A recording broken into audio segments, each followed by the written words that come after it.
quand nous parlons de dialogue, nous parlons de solidarité africaine, nous parlons de communauté africaine. Je pense que ce sont des valeurs comme ça qui doivent primer en premier dans les conversations de gouvernance.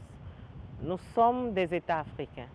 Nous nous devons un minimum de dialogue, un minimum de solidarité, un minimum d'inclusion et nous devons regarder la gouvernance dans les pays avec des yeux de communauté africaine et de dialogue et de conversation plutôt qu'avec des yeux de sanctions.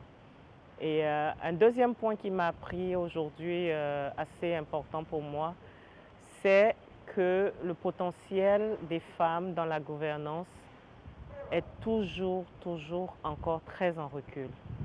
Et tant que nous ne prenons pas, nous ne trouvons pas les moyens de faire en sorte que les femmes fassent partie intégrante des mécanismes de gouvernance, pas en tant que quota, pas en tant qu'individu, juste pour dire qu'il y a des femmes sur une table, mais vraiment partie intégrante des conversations de gouvernance du niveau le plus décentralisé au niveau le plus national, je pense que nous allons toujours rater le train. Les gouvernements du Sahel doivent s'asseoir et réfléchir et discuter de savoir quelle gouvernance eux-mêmes ils veulent. Je pense que c'est le premier point.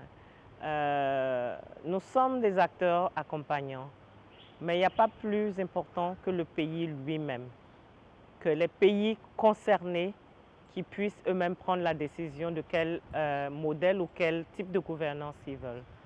Le deuxième, c'est l'inclusivité de la sous-région, l'inclusivité de la sous-région.